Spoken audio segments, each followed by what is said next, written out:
Hello everyone! Welcome sa channel namin, Kitchen Pinoy. Mag-expired na yung inspection ng sasakyan namin this November 2023. Ayan siya. Medyo baliktad guys, 11/23 nakalagay. And kailangan na namin pumunta ngayon magpa-inspections, kaya naisipan ko na i-share na rin sa inyo kung may bayad ba ang inspection dito sa Amerika. So dito sa amin walang bayad, libre lang yan guys. Ayan. So yan, free. Basta pupunta ka sa government inspection site. Ayan, yung sticker na yan, pinapalitan yan. Yan. Nakalagay dyan kung kailan ang expiration niya. So guys, pag-usapan natin habang nagda-drive ako. May tiga-video naman ako ngayon eh. So about sa sakyan dito, may sticker sa harapan, sa driver side yon, nasa windshield, nakalagay doon kung kailan ang expiration or something na ganon. So pag nabili mo ng bago yung sasakyan mo, brand new from the dealer, 5 years ang expiration yan. So, and then after ng 5 years, magpapa-inspect kayo ng first time mo na magpa-inspection. Bibigyan kanila ngayon ng 2 years. Every 2 years na yon. After that, yung 5 years, and then nagpa-inspection kami ngayon. So 2 years yan. Then after 2 years, saka ka na naman magpa-inspection ulit. Hindi yung every year na magpapa-inspection ka. May time nga noon 3 years nung pandemic. Ginawa nilang 3 years. So yun, mandatory na magpapa-inspection ka para malagyan ka ng ng sticker sa harapan. Yan. Nabili namin ito ng 2018, yung sasakyan namin ng November. So 2023 na ngayon. November na, so 5 years na siya. Ayan. Kaya matagal din kami hindi nagpa-inspection na yung isang sasakyan namin every 2 years din yon. Kakapa-inspect ko lang yun nung early this year. I think January or February ba yon. Ayan. So ito yung malapit lang naman kami dito sa inspection area. Ayan na siya.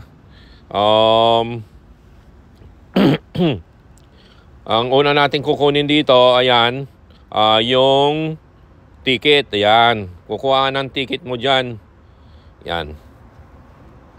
So then ang kakailanganin nila dyan, yung driver license natin, at saka yung tawag doon, insurance card, at saka yung registration card ng sasakyan. Ayan guys, ayun yung building, yung nakikita nyo yan, yan yung pupunta na, papasok mo yung sasakyan mo doon. So dalawang lane, bali 4 na lane yan, pero dalawang lane na naka-open. So bali lang yan, 7 minutes lang, less than 10 minutes lang ang paghihintay mo dyan, tapos na kaagad yung inspection. So kanina nasa dulo kami, I think nasa 30 yata ang mga sasakyan dahil Lunes ngayon. Natsambahan namin na maraming nagpupunta pag Lunes. Magandang pumunta doon yung medyo tanghali na, at saka yung mga Wednesday, Thursday, ganon. Ayan. So ito, ayan, mabilis na yan. Ganyan ang inspection in area dito. Government facility ito.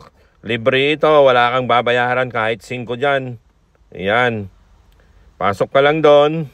Yun. Doon kami pumasok kanina. Yan yung na yan. Yan, doon. Maraming sasakyan kanina na sinusundan natin. Mga 30 siguro. Ayan, nakalabas na kami.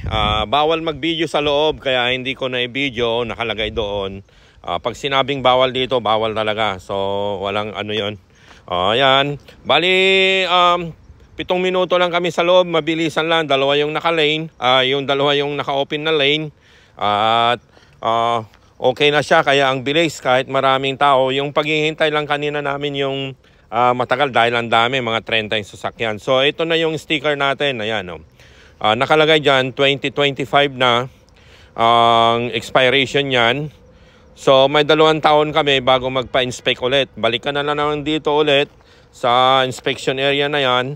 At okay na naman, basta make sure mo lang na pupunta ka doon na walang check engine yung sasakyan mo.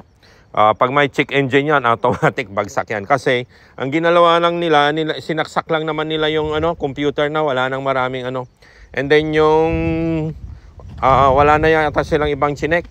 Yung ilaw lang yata at saka yung brake light.